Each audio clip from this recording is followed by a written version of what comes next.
Good evening. Britain did have a plan to intervene in Syria, and a highly developed, ambitious one, along with its allies, training a Syrian rebel army to defeat Assad. More than just an exercise in what might have been, the blueprint for action was designed at the highest levels of the military and considered by David Cameron and in Washington. Our investigations correspondent, Nick Hopkins' exclusive report contains some graphic reminders of the horrors that have unfolded in Syria since 2011.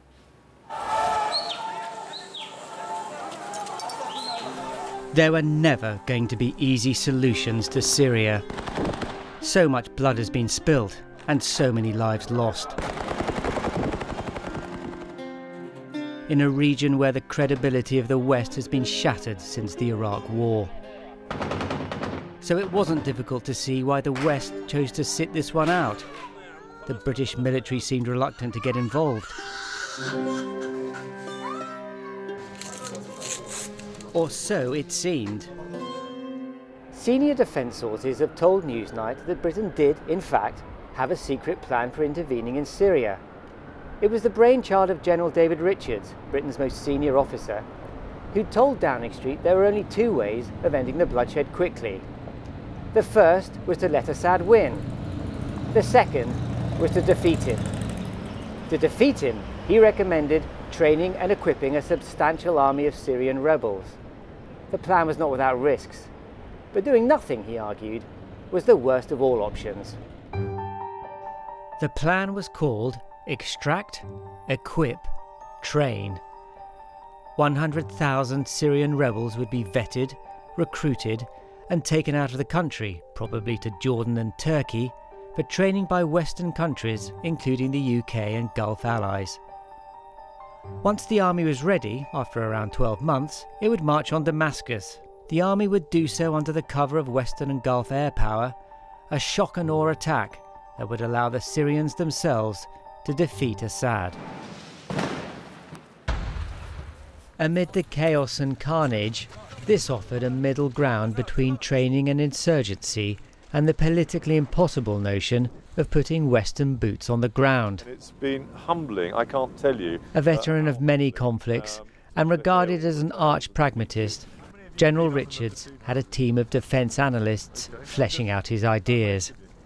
Newsnight has been told that the idea was considered by David Cameron and also by counterparts in Washington, including General Martin Dempsey, America's most senior military officer. Over here, the Attorney General Dominic Grieve was asked to consider the legalities, and the plan was sent to the National Security Council, but not formally discussed. Ultimately, Downing Street decided not to support the idea. There was a sense of exhaustion that we don't want to get involved in yet another Middle East conflict coming out of Iraq and coming out of Afghanistan. This was not the right time. There is an increasing scepticism in Downing Street to take military advice. There has been a difference between the military and the politicians. I've never seen them as far apart as they now seem to be. And they don't disagree with each other, but they are on different planes in many cases. But if the Richards plan sounds like an extract from the What If manual of military history, think again. 2 years on, and the arguments are turning full circle. Direct Western involvement suddenly seems a possibility. Last week, Barack Obama asked Congress to authorize a $500 million program to train an army of hand-picked rebels. As Newsnight discovered recently, the president too has been on a journey. I did advocate for limited but focused action in Syria to try to vet, train, and equip moderate opponents of Assad. And you were overruled by the president. I was overruled, in part because of the lessons from Iraq.